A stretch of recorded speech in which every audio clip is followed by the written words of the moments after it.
जय हिंद. तर बघा, बऱ्याच मुलांचे व मुलींचे नाही का कमेंट्स आलेले आहेत की ज्यावेळेस आम्ही रनिंग करतो तर त्यावेळेस काय होतं की आमचे नाही का जे पाय आहेत ते नाही का लॉक होतात. आणि जे समजा शेवटचा राऊंड असेल किंवा मधला दुसरा तिसरा राऊंड ज्यावेळेस आमचा सुरू होतो तर आमचे पाय हे नाही का लॉक होऊन जातात आणि पाय उचलत नाही, जड पडतात. त्याचबरोबर नाही का रनिंग करताना नाही का खूप दम लागतो, बरोबर आहे का नाही?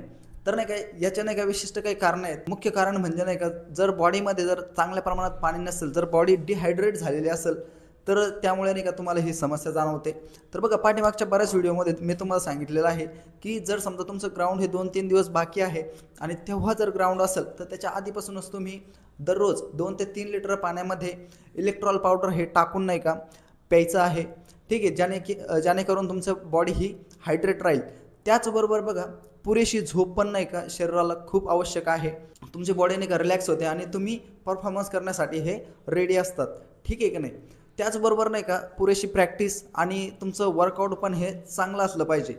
ठीक आहे, पण हे सगळं करूनही जर तुमचे नाही का पाय हे भरताय, लॉक होत आहे, त्यासाठी बघा हार्डवर्क बरोबरच नाही का काही तुम्हाला स्मार्ट वर्क पण करायचं आहे की नाही? आता दररोज तर 2-2, 3-3, 4-4 किलोमीटर पळतोय, 2-2 तास प्रॅक्टिस करतोय, पण हे हार्डवर्क करूनही नाही का पाय भरताय, बरोबर आहे की नाही?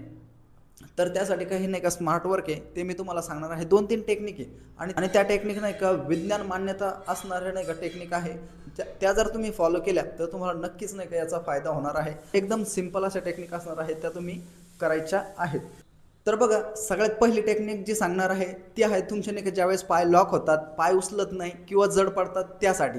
ठीक आहे, तर बघा तुम्हाला करायचं काय, जो तुमचा हात आहे, हा हात आणि त्याचा जो कोपर आहे त्याच्यावरची जी ही बाजू आहे, तर या ठिकाणी नाही का तुम्हाला क्लॅपिंग करायची. म्हणजेच तिथे नाही का तुम्हाला काय करायचं, हाताने नाही का त्याच्यावरती असं मारायचं आहे. ठीक आहे, आणि ते तुम्हाला करायचं केव्हा आहे, ज्यावेळेस तुम्ही नाही का मैदानात धावताय आणि जेव्हा तुमचे पाय हे लॉक होणार आहे किंवा लॉक झालेत त्यावेळेस तुम्हाला ह्या साईडला हातावरती तुम्हाला क्लॅपिंग करायची. त्याचबरोबर दुसऱ्या साईडला पण करायचे आहे. म्हणजे चालता चालता रनिंगमध्ये तुम्हाला या गोष्टी करायच्या आहे. किंवा ते जर जमलं नाही तर एका हाताने नाही का हा दुसऱ्या हाताच्या या ठिकाणी दिसतंय ना, व्हिडिओमध्ये तुम्हाला दिसतच असेल, तर ह्या ठिकाणी नाही का तुम्हाला असं पकडायचं आहे. ठीक आहे, तर याने काय होईल माहिती का, किंवा पाय जड पडलेले असतील तर ते नाही का थोड्याच वेळात नाही का एकदम रिलॅक्स होऊन जातील आणि तुमचा जो शेवटचा राऊंड असेल किंवा कोणत्याही दुसऱ्या तिसऱ्या राऊंडला तुमचे पाय जड पडत असतील तर ते नाही का ताबडतोब हे रिलॅक्स होणार आहे. ठीक आहे, तर ही टेक्निक होती कोणती, तर LI11 पॉईंट याला असं म्हणतात. LI11 पॉईंट, तर याच्यावरती तुम्हाला प्रेशर करायचं आहे, त्याच्यावरती मारायचं आहे, तर एकदम नॉर्मल पद्धतीनं, आणि ते पण चालू रनिंगमध्ये. ठीक आहे, त्याचबरोबर बघा, ज्यावेळेस तुम्हाला नाही का दम लागतो, वेदना होतात, बरोबर आहे का नाही, किंवा श्वास घेण्यास नाही का प्रॉब्लेम होतो, धापा टाकता तुम्ही किंवा त्याला काय म्हणतात धाप लागतो, दम लागतो, तर त्यासाठी नाही का तुम्हाला एक टेक्निक सांगणार आहे. ती म्हणजे कोणती, PC6 पॉईंट जो आहे तर तो तुम्हाला करायचा आहे. तर ते काय असणार आहे बघा, हा जो तुमचा हाताचा पंजा आहे त्याच्यापासून नाही का हे ते 2 बोट आहे, तर ह्या 2 बोटाचं अंतर सोडून या ठिकाणी नाही का तुम्हाला ग्राउंडच्या 2-3 दिवस अगोदरपासून जरी तुम्ही नाही का स्टार्ट केलं तर असं प्रेशर करायचं आहे. ठीक आहे, तर असं प्रेशर करायचं आहे. त्याने काय होणार आहे, तर तुम्हाला नाही का जो दम लागतो किंवा वेदना होतात किंवा हृदयाची जी गती आहे, समजा रनिंग करताना नाही का आपलं हृदय जास्त प्रमाणात नाही फडफड करायला लागतं, म्हणजे लबडब लबडब असा आवाज येतो हृदयाचा, जास्त प्रमाणात नाही का फडफड करतं आपल्या साध्या सोप्या भाषेत सांगायचं गेलं तर ते नाही का तुमचं होणार नाही आणि ते तुमचं कंट्रोलमध्ये राहील. म्हणजेच तुम्हाला जो दम लागण्याचा प्रॉब्लेम आहे तो होणार नाही. आता आपण गन्स प्रॅक्टिसही केली आहे, सगळ्या गोष्टी केल्या आहे, पण तरीही अशा समस्या जर जाणवत आहे तर थोड्याशा सायंटिफिकली गोष्टी पण आपल्याला करायच्या आहेत.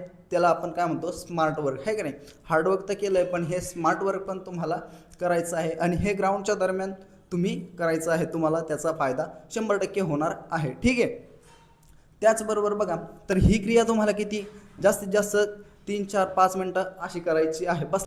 तर नेक्स्ट बघा, पुरुष असो किंवा महिला असो, तुमचा नाही का 1600 किंवा 800चा इव्हेंट झाला तर ह्या इव्हेंटमध्ये नाही का जास्त एनर्जी नाही का आपली वाया जाते आणि आपण नाही का थकल्यासारखं जाणवतं.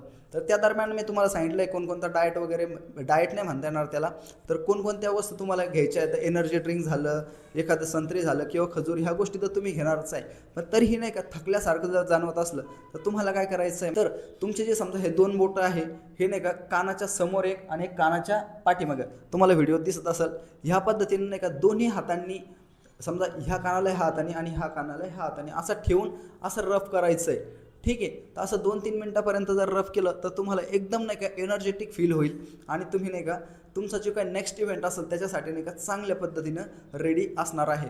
आणि बघा 1600 जर मारलं तर आपली खूप एनर्जी नाही का वेस्ट होऊन जाते आणि आपण पूर्ण ताकदीनं निशी पळतो.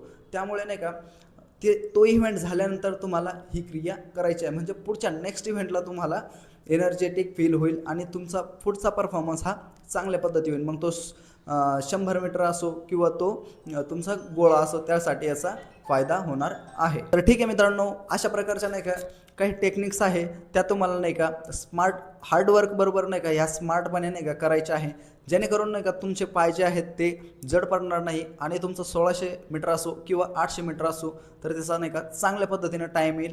ठीक आहे, तर भेटूया अशाच आणखी एखाद्या नवीन व्हिडिओमध्ये. तोपर्यंत जय हिंद.